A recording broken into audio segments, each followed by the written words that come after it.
The stench hung in the morning air like a warning, clashing with the crisp pine smell until it twisted my stomach. From where I stood, her mansion's windows caught the rising sun, glimmering with a cold, predatory shine. That old combat instinct stirred inside me, the one that kept me alive through 3 deployments. This wasn't some petty neighborhood quarrel. This was a battle, and I had the dreadful sense that I'd just been enlisted. A few days later, I found an envelope taped to my front door, neat and smug as a ticket to damnation. Inside was a document so theatrical it could have competed with my ex-wife's divorce filings. Bold letters screamed across the top, "Lake Serenity Homeowners Association Violation Notice." According to it, I was on the hook for $500, accused of failing to uphold aesthetic standards. I had 30 days to fix the supposed infraction or else face more fines and even property liens. The paperwork looked convincing, as stamped with seals,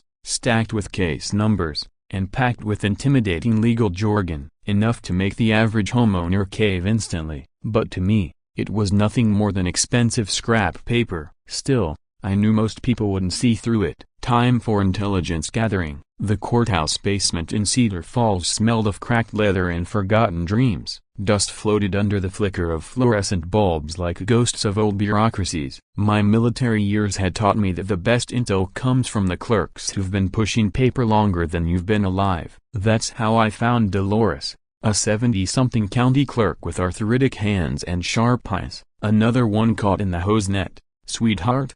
she whispered as she slid my property file across the counter. "That Carmichael woman's been down here half a dozen times this month, asking about liens and enforcement rules. Between us, she doesn't know a thing about property law." Sure enough, my deed was crystal clear: no covenants, no restrictions, no HOA jurisdiction whatsoever. But my logistics training had drilled one lesson deep: the enemy's real play is never what they wave in your face. So, I dug deeper. Brenda's so-called Lake Serenity Homeowners Association was indeed RELA Incorporated a year and a half ago, counting only 12 members out of 47 properties. Legally, they had about as much control over my land as a stray cat. Still, when I cross-referenced the property records, something didn't add up. Several lakefront parcels had recently changed hands, and my instincts flared like a siren. The trail led straight to Carmichael Holdings LLC. A quick dive online exposed the truth. The self-proclaimed queen of the HOA wasn't protecting the community at all. She was running an underground vacation rental business, flipping quiet family cabins into weekend party pads for out-of-town tourists. The irony was rich. The woman preaching about standards was the one dismantling them. I remembered one of my grandfather's favorite sayings: "Before you take on City Hall, make sure you know who really runs it." Wise man. He also drilled into me the value of public records, property deeds, business licenses, covenant filings. It was all sitting in plain sight for anyone willing to look. Most people just threatened and bluffed, but a little homework can expose everything. Armed with fresh intel, I decided it was time to test the waters. And what better battlefield than social media? Facebook may be the graveyard of brain cells, but it's also the fastest way to find out who's paying attention. My post was short and sweet: "Has anyone else received violation notices from the Lake Serenity HOA? Just curious." The response hit like fireworks going off in my pocket. 8 neighbors messaged me privately, each with their own nightmare courtesy of Brenda. She'd been circling the lake like a storm, browbeating elderly widows about bird feeders, harassing young families over mailbox paint, and generally terrorizing anyone who didn't bow to her. Janita, the retired librarian with CIA-level organization, had been quietly building a binder thicker than most case files. Tom down at the marina had photos of Brenda's rubber checks and unpaid tabs. Even Florence, our 90-year-old lake historian, shared observations about suspicious activity at Brenda's so-called family rentals. It was clear we needed to organize. I set up a private group chat and christened it the Lake Serenity Truth Squad. If we were going to deal with Brenda's madness, we might as well embrace the comic book flair of it all. That evening, my phone buzzed with a call from a number I didn't know. Brenda's voice dripped through the speaker, sweet on the surface, corrosive underneath. "Marcus, darling," she cooed, "I saw your little Facebook post. Cute, but you're making this harder than it has to be. Just neighborly curiosity, Brenda, I said evenly. Oh, honey, a broken bar. Her tone shifted, sharpening like broken glass. You don't want to go down this road with me. I have connections you couldn't dream of, and I will report you for harassment and cyberbullying. Then the line went dead. I sat staring at my phone, wondering what kind of connections a shady vacation rental hustler thought she had in local law enforcement. The lake was quiet, the evening air thick with pine and the faint scent of fish fry. The sun painted the water and scattered houses of our Truth Squad gold, each glowing like watchtowers along the shoreline. Brenda had made a fatal mistake. She'd chosen a fight with someone who understood reconnaissance, strategy, and patience. If she thought a little Facebook drama would scare off a veteran, she clearly hadn't done her homework. We don't fold, we adapt, overthink, and plan 17 backup strategies. By 3 a.m., the next morning brought an unexpected visitor. Tom Henders from County Code Enforcement pulled into my driveway in his old pickup, wearing the weary look of a man who'd rather be anywhere else. Mr. Marcus, he said apologetically, I've got to follow up on some complaints. Something about dock violations and an abandoned vehicle. The embarrassment on his face told me everything about the source. Brenda again. I offered him real coffee, better than the sludge they pour at County of Facessa, and walked him down to my dock. He measured, checked his notes, then sighed like a man who'd just wasted a perfectly good morning. Between you and me, he said quietly, even though nobody else was around, this is the 23rd complaint I've had from that same address in 6 months. She's got our office on speed dial. Tom let something slip that made my ears perk up. Last time Brenda had tried to bribe him, sliding a crisp $100 bill across the table and calling it a consulting fee for being a little more a broken bar flexible with the building codes. She wasn't just plain dictator of the cul-de-sac, she was probing the boundaries of petty corruption. My grandfather always said you could size up a person by how they treated waitresses, janitors, and government workers. Brenda's approach seemed to be a two-pronged strategy: scare them or buy them. That evening, the Truth Squad attended one of her so-called emergency home meetings, purely as observers. Calling a Democratic would have been like calling a North Korean ballot box free and fair. The spectacle took place in her mansion's great room, a shrine to bad taste where beige and gold had gone to war and both sides lost. Only half a dozen attendees showed up, most of them property managers tied to her rental racket. None looked thrilled to be there. Brenda, of course, had prepared a grand PowerPoint titled Protecting Our Community Investment, featuring pie charts about home values and plenty of photos of non-compliant houses, all conveniently owned by folks who had refused to join her HOA. Janet, bless her meticulous librarian soul, scribbled notes as if she were recording war crimes for The Hague. But the real gem came when she noticed Brenda constantly checking her flashy Rolex and sneaking anxious glances toward the kitchen. During the inevitable bathroom break, because nothing says official meeting like people queuing for the powder room, Janet followed discreetly and caught Brenda hissing into her phone, I told you the payments are coming. These people are more stubborn than we thought, but I've got new tactics. Legal threats, code enforcement, and whatever it takes. The puzzle pieces locked together. This wasn't about community standards or protecting property values. Someone had Brenda under financial pressure, and she was scrambling to squeeze cash out of her neighbors through intimidation. I'd seen this exact pattern over Cesar under enough stress. People leap across lines they never thought they'd cross. The question was, who had her by the leash? The answer came sooner than I expected. A little digging into her lawyer, the same one who'd sent me that blustery cease and desist, showed he wasn't a contracts guy. He specialized in foreclosure defense and debt collection. That wasn't the kind of attorney you hire for friendly neighborhood disputes. That was the kind you hire when you're sinking. So I played the game her way. I filed my own complaint of harassment, false reports, and abuse of county resources. Bureaucracy cuts both ways, and I'd survived plenty of red tape in uniform. Then I turned the screws tighter. Using the property management company info from her rental listings, I reached out to the actual owner of her mansion. Northwoods Property Management was very interested to hear that their tenant had repurposed the place into a shady rental HQ without permission. Sheriff's Deputy Rodriguez pulled me aside not long after I submitted my complaint. Off the record, he muttered, leaning against his cruiser while the lake shimmered behind him. "We've been tracking her, nothing criminal yet, but she's dancing on the edge. We're watching." That night, I sat on my dock, listening to waves slap against the wood while laughter from a real family cookout carried across the water. Brenda had miscalculated. She assumed we'd all crumble under her threats. Instead, she'd sparked unity in a community that hadn't cared to unite for decades. The scent of charcoal and pine filled the air, a reminder of what normal life was supposed to feel like. Tomorrow would bring more battles, but for the moment, we were holding the line. Brenda thought county code enforcement was her nuclear button. She hadn't yet encountered the real arsenal of weaponized paperwork. I didn't have to wait long to use it. The following Thursday began calm enough, coffee in hand, watching the lake wake up. That sacred first sip made me think maybe the world wasn't completely insane right until the crunch of tires on gravel shattered the moment. Blue lights strobed through my cabin like a cheap aurora borealis. From across the water,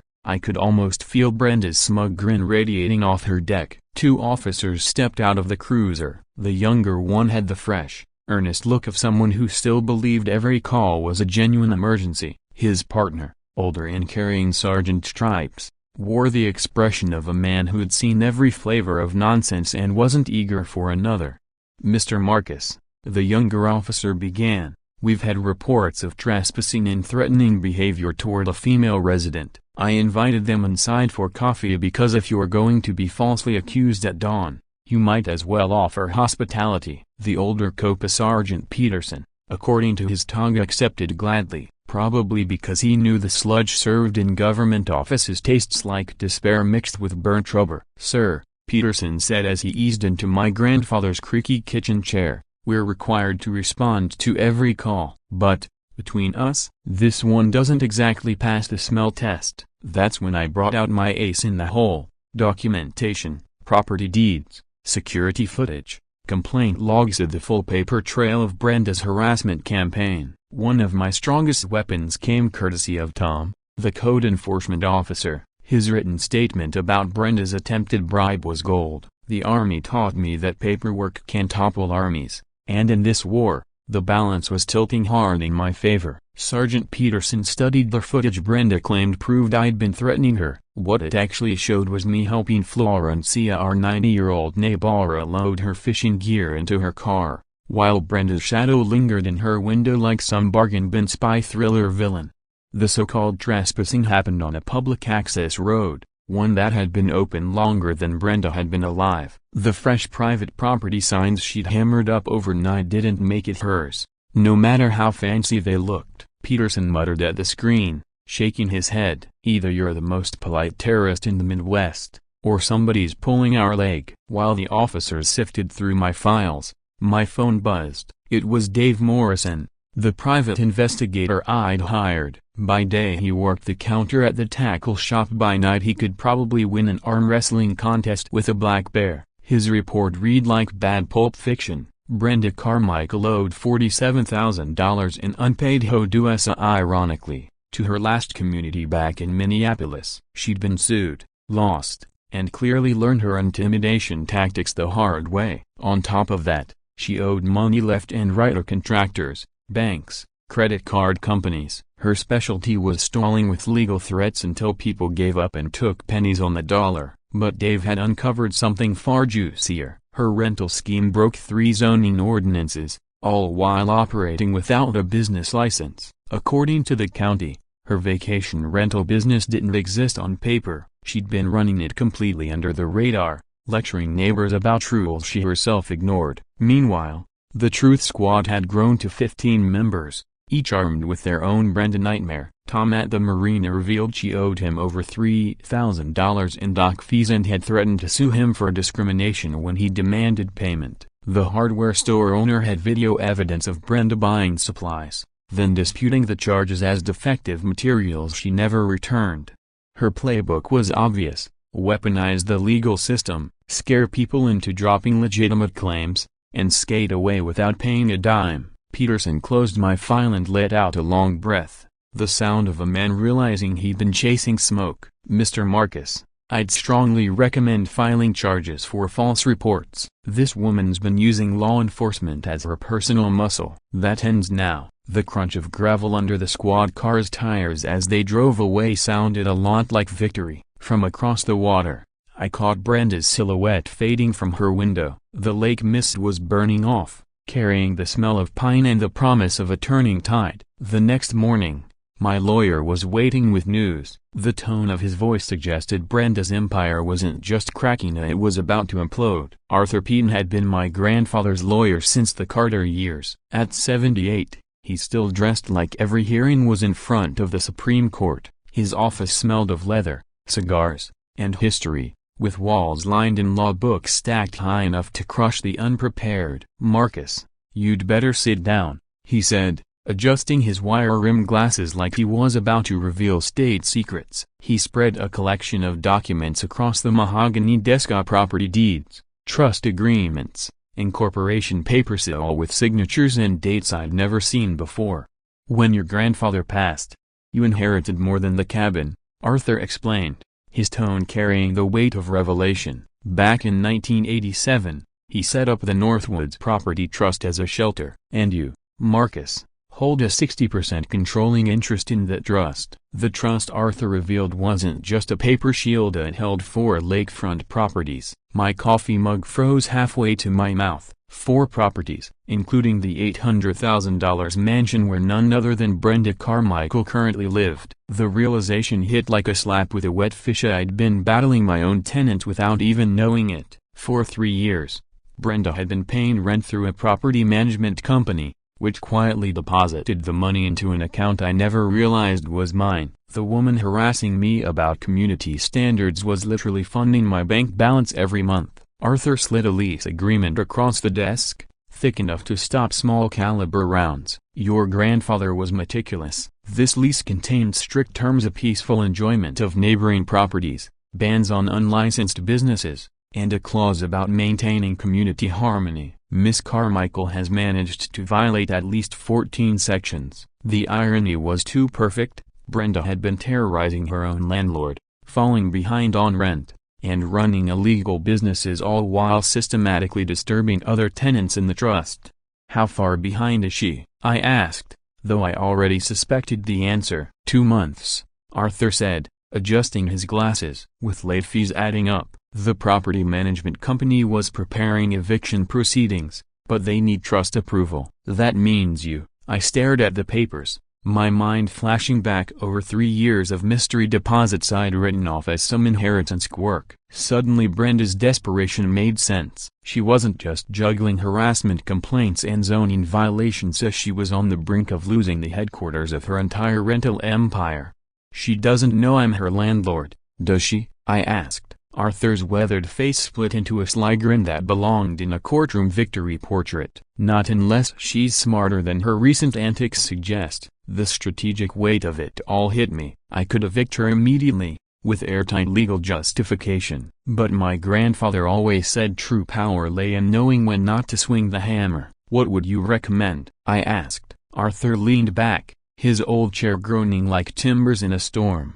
"Give her one chance to correct this. Document everything. Offer mediation. Show the court you attempted diplomacy. Judges favor landlords who exhaust peaceful avenues first." His fingers tapped an eviction notice already drafted and waiting. "But if she pushes further, 30 days to vacate." Legal, clean, and devastating. I left his office with the surreal sense that I'd been playing chess while everyone else thought it was checkers. Sunlight spilled across Main Street, and for the first time in months I felt like the universe might actually have a sense of humor. Brenda Carmichael, HOA tyrant, vacation rental queen, had been paying her nemesis for the privilege of tormenting him. Sometimes the sweetest revenge is realizing you've been holding the winning cards all along. The feeling was like putting together IKEA furniture and suddenly noticing you'd been holding the manual upside down for 3 hours. Except in this case, the wobbly shelf was actually my tenant from hell, and I was her landlord. Time to build a case so airtight Perry Mason himself would be jealous. Arthur transformed into my strategist, turning his office into mission control. Manila folders spread across every surface like legal kudzu. He'd been drafting filings since Nixon was in diapers, and he attacked this case with the precision of a Swiss watchmaker. "Think of landlord-tenant law like coaching football," Arthur said, tapping his Montana blank against a legal pad. "Rules are clear, break them, you sit on the bench permanently, nothing personal, just consequences." Meanwhile, Dave Morrison, a my bear wrestling private investigator, delivered his final report with the smug look of a man who'd just struck gold. Brenda's finances were a mess, $73,000 in unpaid debts, tax liens hanging over her old Minneapolis property, and a credit score that made payday loans look like prime investments. Dave slid a stack of documents across Arthur's desk. "Here's something people should understand: public records are free in most counties. Property liens, judgments, tax issues, it's all there if you bother to look. Knowledge is power." And then there was Janet, our retired librarian turned intelligence officer. She'd taken the community's complaints and organized them into a 3-ring binder so detailed it could make the Pentagon break into applause. Her compilation included time-stamped photos, witness statements. Janet's binder was a masterpiece of organization, a cross-referenced index of Brenda's antics that read more like a criminal psychology manual than neighborhood notes. The marina owner contributed receipts for unpaid bills and copies of bounced checks, while local contractors told identical stories of disputes followed by legal threats. Janet, adjusting the glasses that had seen more small-town drama than a soap opera writer could dream up, cataloged every piece with surgical precision.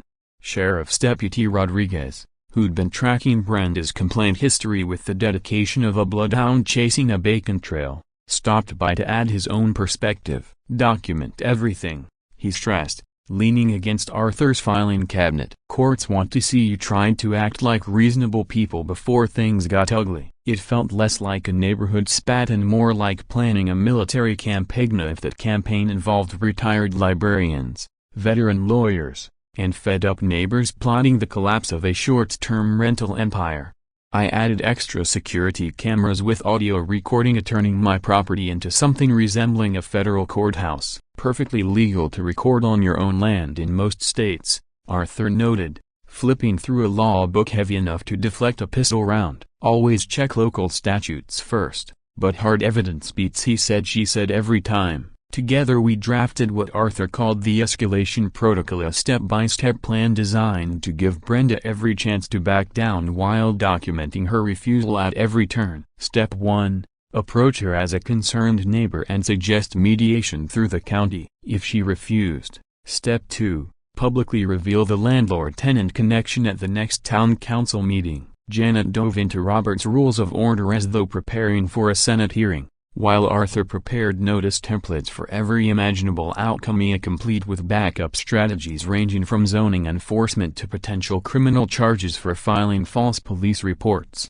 "Always leave an opponent a way to retreat with dignity," Arthur advised, filing paperwork with the patience of a medieval monk illuminating manuscripts. "Courts reward reason. Juries despise bullies." What began as a handful of frustrated neighbors had now become a truth squad, a neighborhood watch program that would make the NSA jealous. 15 residents coordinated through a group chat, trading live updates on Brenda's erratic behavior. The marina owner agreed to document any new incidents. Local business owners pledged to keep records of harassment, and even the local newspaper editor had shown interest after whispers of bribes and zoning violations reached his ears.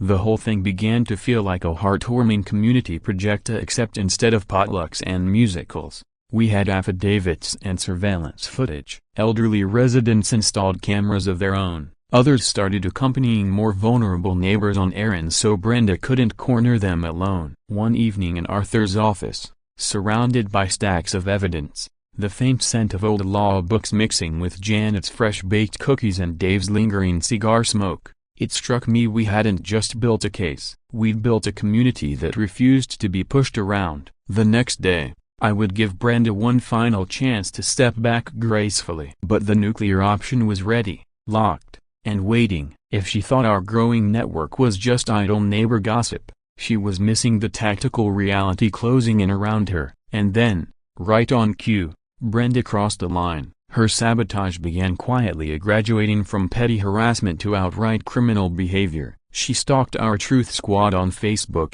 creating fake profiles to spy and spreading counter stories painting me as unstable. Then came Tuesday night. At 2:17 a.m., one of my new cameras caught something that made my combat instincts twitch. A pickup truck matching her handyman's rolled slowly past my dock, trying and failing to look inconspicuous. The driver's baseball cap was pulled low, but under my new floodlights, the license plate shone like a confession. By Wednesday morning, I had another unpleasant surprise waiting, as though by then I'd learned to expect nothing less from people who weaponized perfume and legal threats. The next morning, my fishing boat looked like a crime scene straight out of a maritime detective show. It sat half-sunk at the dock, the drain plug removed with precision, the cleanly taken out, not broken nor worn, just gone. The result, nearly $3,000 in damage to the motor and electronics, plus ruined tackle gear that had been passed down through my family for generations. The air reeked of lake water mixed with oil and gasoline and ugly perfume of insurance claims and felony charges.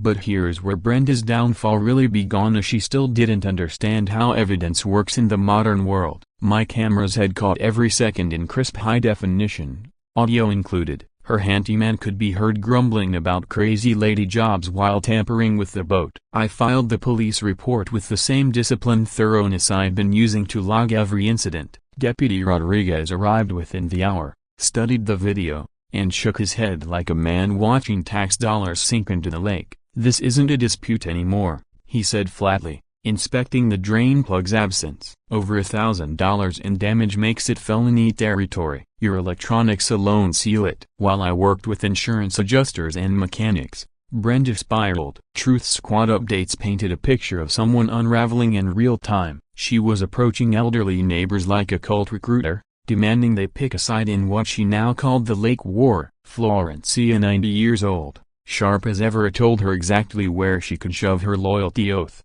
using language salty enough to make a Navy vet blush. At the marina, Brenda berated a teenage worker about conspiracy pricing and discrimination against successful women. Tom finally banned her from the fuel dock, leaving the key to earning $8 an hour more confused than offended. And then came the grocery store meltdown that spread through town gossip faster than wildfire. Brenda accused the cashier of overcharging, demanded to call corporate headquarters, and started filming other customers while ranting about systemic harassment. The store manager, who'd seen everything from coupon scams to Black Friday stampedes, calmly asked her to leave. The real jackpot, though, came from Janet's library research. She dug up Brenda's residential history stretching back nearly a decade, and the pattern was unmistakable. At every address, she left behind the same chaos: disputes escalating into harassment complaints, accusations of neighbors being unstable, and eventual departures under legal pressure. In Minneapolis, a property manager had filed a restraining order after Brenda threatened to ruin a neighbor who complained about her backyard dog breeding. Another complex had footage of her keying cars belonging to tenants who'd reported noise violations. Meanwhile, our side was mobilizing like it was D-Day. Arthur filed for a restraining order, citing property damage and a clear harassment pattern. The insurance investigator began probing for fraud, especially since Brenda's handyman had suddenly developed selective amnesia about his midnight boat visit. And the pressure wasn't just local anymore. Reviews of Brenda's vacation rentals started turning sour, with guests mentioning unstable management and ongoing disputes. Bookings tanked. The property management company logged formal complaints. Zoning officials opened an investigation into unlicensed operations. The local newspaper was sniffing around, asking pointed questions about harassment, corruption, and zoning violations. That evening, sitting on my repaired dock, the lake lapping gently against the bumpers, I breathed in the mix of pine and cool air. It smelled like victory. Brenda had crossed a linea, and this time, the evidence was airtight. In moments like these, desperate people have two choices: accept defeat, or double down on stupidity until they burn themselves alive. Predictably, Brenda dove headfirst into option 2, with the enthusiasm of a kamikaze pilot aiming for an aircraft carrier. What she tried next might have been funny if it weren't so jaw-droppingly illegal. County Commissioner Bill Hayes had served Cedar Falls for over a decade without a single ethics complaint, which made Brenda's latest stunt about as welcome as a tornado at a church picnic. According to his later testimony, Brenda strutted into Commissioner Hayes' office on Tuesday morning carrying a designer purse and the kind of arrogance usually reserved for royalty and reality TV stars. "Commissioner Hayes, I have a proposition that could benefit both of us," she declared, sliding an envelope across his desk like she was smuggling state secrets. Inside, $5,000 in cash, allegedly for consulting services about the so-called environmental hazard that was my cabin. She even threw in air quotes, as if my grandfather's place was a toxic waste dump instead of a family retreat. Bill Hayes had been in public office long enough to spot corruption when it waltzed in wearing white caprice and desperation perfume. He reported the attempted bribe immediately, forwarding the envelope and her offer to the district attorney. What Brenda imagined was a power move instead triggered an investigation that made Watergate look like a neighborly spat. But she wasn't done hustling her door-to-door corruption package. Next up, the zoning inspector and even a sheriff's deputy, each offered what she called community safety donations in exchange for looking the other way on her minor licensing issues.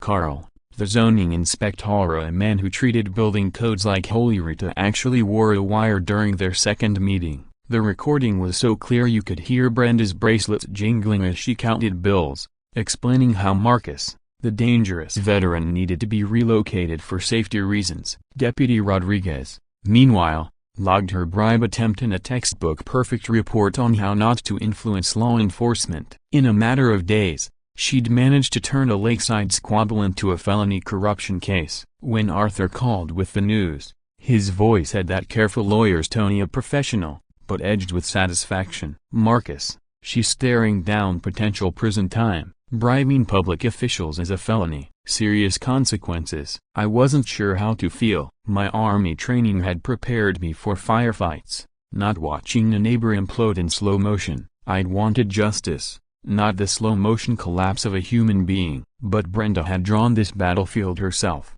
and there was no walking it back. The local paper's editor, who'd been circling the story like a hound on bacon greasy, reached out for an interview. "This has gone beyond a neighborhood squabble," she said. "Public corruption is real news, and people deserve to know." That spotlight triggered Brenda's final public meltdown. At the boat launch, in front of nearly 30 witnesses who'd expected a quiet morning on the water, she erupted. "This is all a conspiracy," she shrieked, pointing at me like her finger was a loaded weapon. "He's been stalking and terrorizing me for months. I demand he pay my legal fees and moving expenses." The accusation was so absurd that a ripple of laughter spread through the crowd. Florencia, still spry at 90 and with the authority of someone who'd survived 3 husbands and 2 presidents, set down her fishing pole and cut through the noise.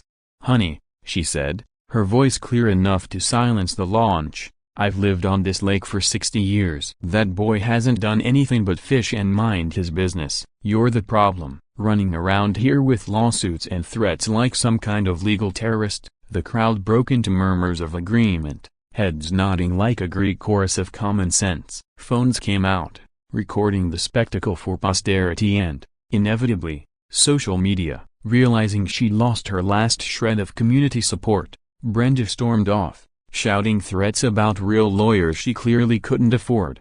That evening, Arthur called again. "It's time to end this before she hurts herself or someone else more seriously," he said, stacking evidence into neat piles like a general prepping for battle. At the council meeting, "You need to reveal the truth about her landlord scheme. Her own actions forced your hand." Word spread faster than gossip at a church potluck. The county attorney announced he'd be in attendance. A regional newspaper dispatched a reporter, and by nightfall, Cedar Falls was buzzing with the kind of anticipation usually reserved for state fairs and playoff games. Sitting on my dock under a sky full of stars, I realized Brenda had accidentally handed me something I never expected: the moral high ground. Tomorrow wouldn't just be about me or my cabin. Tomorrow, the truth would stand trial in the high school gymnasium. If you've never seen 300 small-town residents pack a gymnasium for what should have been a routine council meeting, you've missed democracy's best spectator sport. The atmosphere was part championship basketball, part public hanging, except the popcorn was homemade and every second of drama was real. Local shops even closed early so their owners could grab a seat. The whole town had started calling it the Great Lakes Showdown. By the time the meeting began, the gym looked more like the stage for a presidential debate than a town council session. Regional TV cameras lined the bleachers, and county officials filled the back row with a grim anticipation of people ready to witness justice unspool in real time. Brenda made her entrance fashionably late, flanked by a Twin Cities lawyer who looked like he'd stepped straight off a glossy magazine cover. His suit probably cost more than most folks' trucks, and his billable hours could bankrupt a small business. Brenda had dressed the part to a white power suit, expensive jewelry, and the sort of shaky confidence that made it obvious she knew the ground beneath her was crumbling. When I walked to the podium, manila folder in hand, the place went quiet. All you could hear was the faint buzz of fluorescent lights and somebody's stomach growling. Apparently democracy makes you hungry. Thank you for coming, I began, scanning a sea of familiar faces. 3 months ago, I thought this was a simple neighbor dispute. Tonight, I need to show you what's really been happening. Arthur had crafted a presentation so polished it could have been corporate boardroom material. Property records lit up the gym's pull-down screen in giant bold print, and the crowd gasped in unison as the truth clicked into place. "Ladies and gentlemen," I said, steady and clear, "for the past 3 years, I've unknowingly been Brenda Carmichael's landlord." The gym exploded with noisy applause, laughter, and shouts of "I knew it" echoed off the basketball hoops. Brenda's face cycled through more colors than a mood ring dropped in boiling water. Arthur's timeline of her lease violations rolled across the screen like a greatest hits reel of nightmare tenants. Security camera footage of her sabotaging boats drew actual boos from the audience, and recordings of her bribery attempts had the county attorney scribbling notes with the intensity of a man drafting arrest warrants. Brenda's lawyer leapt up, flailing for damage control. My client was unaware of the ownership structure and acted in good faith to protect community standards. The audience erupted in laughter so loud it could have registered on seismographs 2 counties over. "Florence, never one to hold back," shouted from the front row. "Good faith, my ass." A loud enough to make the pastor flinch and the newspaper reporter nearly break his pen. Financial records scrolled next, laying out unpaid bills and shady bookkeeping in brutal detail. Local shopkeepers chimed in, recounting Brenda's creative excuses for dodging payments. Tom from the marina even held up copies of her bounced checks like he was presenting exhibit A in a courtroom. That's when I delivered the line I'd been practicing in my bathroom mirror for days. "Ms. Carmichael, I offered you respect as a neighbor and reason as a community member. You chose intimidation, harassment, and criminal behavior. As your landlord, I'm serving you with 30 days notice to vacate for multiple lease violations. This could have been resolved quietly and respectfully. You chose otherwise." The gym erupted into a standing ovation that went on so long I half expected the fire marshal to cite us for excessive enthusiasm. Florence led the applause like a conductor with her own orchestra, while a few neighbors wiped away tears of part joy, part relief. Brenda stood, dramatic as ever, pointing at me like she was firing daggers. "This is all lies and conspiracy. He's bought off law enforcement and the press. This is harassment and discrimination." Deputy Rodriguez edged closer, and Brenda's lawyer had to physically hold her back from storming the podium, probably sparing her a second set of charges for disorderly conduct. Afterward, the TV reporter tossed me questions so gentle they felt like underhand pitches. "What advice would you give others dealing with HOA abuse?" "Document everything," I said. "Know your rights. And remember, bullies only win when good people stay quiet." The next day's paper blared the headline, "Lake Dispute Exposes Bribery Scheme." Suddenly our little feud was a cautionary tale about greed, corruption, and why reading property deeds carefully really matters. As the crowd trickled out of the gym that night, buzzing like kids after a rock concert, it hit me. We'd built something unexpected, a community that refused to be bullied into silence. Within 2 weeks, Brenda was Ghana designer luggage, unpaid bills, and all packed into a U-Haul bound for Florida. She left behind property damage that looked like a frat house after spring break and a forwarding address that probably wouldn't last 6 months. The criminal case wrapped up quickly. Brenda cut a deal of probation and 200 hours of community service, a fitting twist for someone who'd spent months tormenting her actual community. Her high-priced lawyer undoubtedly walked away richer than she did. I never intended to become Cedar Falls' reluctant community organizer, but it turns out defending your right to fish in peace qualifies you for leadership you never asked for. The Serenity Advisory Committee grew naturally out of our old Truth Squad, except instead of the heavy-handed rules hosts love to enforce, we built something fair and useful. We worked with county environmental agencies to protect the lake, set up a neighborhood watch that actually focused on crime instead of bird feeders, and created mediation services so disputes could be settled without dragging in lawyers or deputies. The real breakthrough came when I figured out what to do with 3 years' worth of surprise rental income. That money became the seed for the Lake Serenity Community Scholarship Fund, a program that rewards local students who understand the value of service, not intimidation. Each spring, scholarships go to kids studying environmental science, law, or public service. Our annual fundraiser has turned into Cedar Falls' signature event, an unbeatable fish fry, bluegrass music that makes you want to dance, and storytelling contests where neighbors swap remember Brenda tales like survivors recalling a storm they all lived through. Florence stole the show last year with her over-the-top reenactment of telling Brenda exactly where she could shove her loyalty demands, gestures and all, which made the firefighters laugh and the Methodist minister preach about righteous anger the following Sunday. Healing came slowly, like spring in Minnesota, but once it arrived, life began to bloom in places I'd almost forgotten could. I gained not just the peace I had been chasing but real friendships, bonds forged in the fight against intimidation. Janet and I started dating around Christmas. We connected over a shared love of proper documentation and her unmatched ability to rally people into action. Turns out, librarians are fiercely and wonderful partners when they're not busy dismantling vacation rental empires with nothing but research skills. I reopened my grandfather's woodworking shop, turning raw lumber into picnic tables for the lake and teaching local kids to build something solid with their own hands instead of wasting energy on petty disputes. There's deep satisfaction in shaping order from raw material, especially after spending months watching people twist entitlement into chaos.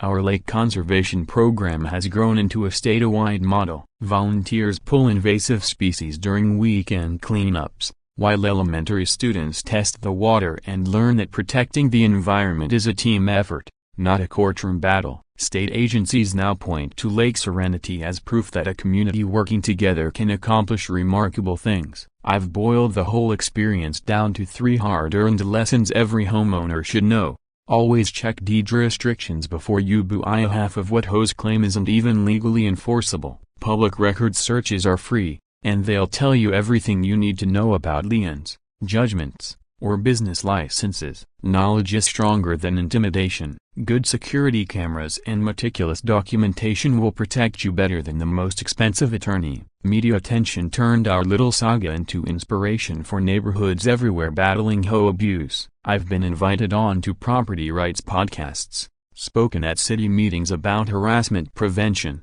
and, somehow, ended up a reluctant spokesperson for ordinary people tired of bureaucratic bullying.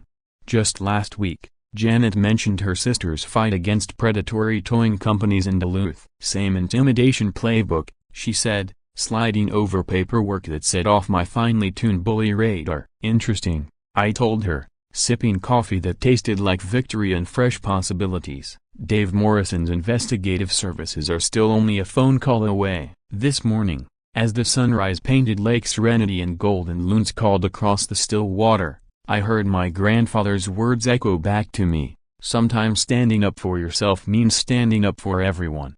The scent of pine, the steam from my mug, and the promise of another day at PCA after all the battle, so we'd finally earned it. Every day here reminds me what a community can become when it refuses to bow to bully, so when people realize that authority doesn't mean permission to abuse. If you've survived your own home nightmare, I'd love to hear it. Share your story in the comments so others know they're not alone, and so together, we can turn these battles into victories. And if you enjoyed seeing justice serve up a little poetic karma, go ahead and hit that subscribe button, tap the notification bell, and join us here on Anadramanesto, where ordinary neighbors stand tall and the self-appointed neighborhood tyrants finally meet their match. If this story had you laughing, cheering, or maybe even wincing in recognition, drop a like, leave your reaction below, and make sure you're ready for the next unbelievable HOA showdown. Trust me, the drama never stops a broken bar, but neither does the fight for peace.